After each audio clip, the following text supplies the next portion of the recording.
welcome to the Come Together podcast. Morning. Morning. Thank you for coming on today. As you know, we have been doing a bit of a series lately, which we've been calling Real People, Real Lives, Real Stories. So thank you for coming today to share yours. You're welcome. Just kind of want to start off with a bit of background and ask you what brought you into recovery.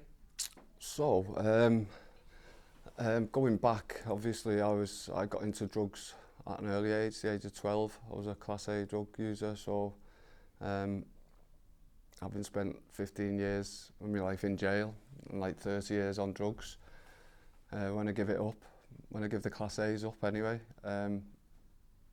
volunteering was just my way of kind of giving back. That's how I got my first job opportunity with probation, and yeah, I've just followed it on since then, to be fair. It's just something I do to give back and to connect with other like-minded people, to be honest.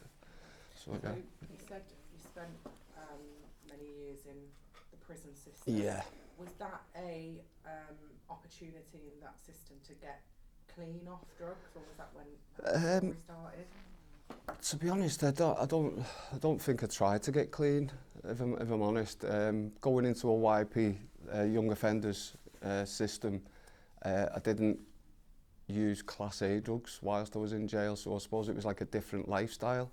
I'm from the outside, obviously the outside I was into crack and heroin from the age of 12, but in jail that was frowned upon when I was a YP, so it was something that was hidden. So yeah, it's not something that I'd really, recovery wasn't something I really looked at until at least I was mid-20s, you know what I mean? So yeah, it took a long while before it finally clicked for me. Although I did sit a lot of groups and smart groups, all different types of groups in jail, but yeah, it wasn't something that I even considered, to be honest with you, getting clean. And would you say it clicked for you then? It clicked for me when I was about 26, 27, when I sat a course called Intuitive Recovery. That course taught me how your brain works scientifically, and that everything that comes through from your brain is just like a message, like a text, for instance. It can't force you to pick up the phone and ring. Like, that choice comes from me, myself, and that was a massive eye opener for me, because I was like, through my early recovery, I was told it was, you know, I was born with it, it was in me, and I just had to cope with it, whatnot. So when I realised that it was a choice, it was like, wow. It took me a few years after that to get fully clean, but yeah, that was a massive insight for me, and that's who I got my first job with, working with probation. Amazing. Intuitive Recovery, yeah.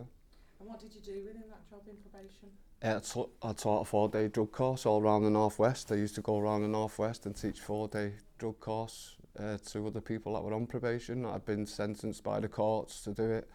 So yeah, and it's like, you'd have to have sat the course yourself to teach it, which was, for me, it was probably the easiest job I've ever had in my life, so, because it was just talking about my experience and what got me clean. So yeah, it was a good experience, and then I had 2 kids, so it all went down. That's interesting, isn't it, really? Like, you've touched on there a little bit about that lived experience during that course and how you were able to give that back. Yeah. How important has having people with lived experience been for you in recovery? Yeah. Those people around you? Yeah, very important for me personally. Obviously, like when I used to get told things, again, early on in my recovery, it was by people that had read it in a book. So obviously, depending on whether I had that connection with that person, I just used to think to myself, who are you trying to tell? Like, you've read it in a book, you haven't got no experience to try and tell me this is what you should be doing, this is what should happen. So yeah, when it comes around to like lived experience, it's getting a lot more prevalent these days, lived experience, which I think is essential in the recovery community, because it's needed. You listen to a lot more to people that have been through it and done the same things and had the same issues. So yeah, I think it's massively important, to be honest. Amazing. And what do you do today to maintain your recovery, Adam? Again, just connecting with people. I try to come together is massive for me. I try my hardest to connect with come together as much as I can. I do the football, I do like boxing with CGL. And these are just like little groups throughout the day. They're only like an hour long groups, 2 hour long groups. But that 2 hours sitting with people that have, you know, been through the same situation, it just makes you, I don't know, like dissolves a lot of stress for me, to be honest with you, because you can just sit, forget about life, and just have the banter with people. And yeah, for me, it's essential that I get that little bit of peace, because I'm an overthinker. There's a lot of addicts and ex-addicts can be.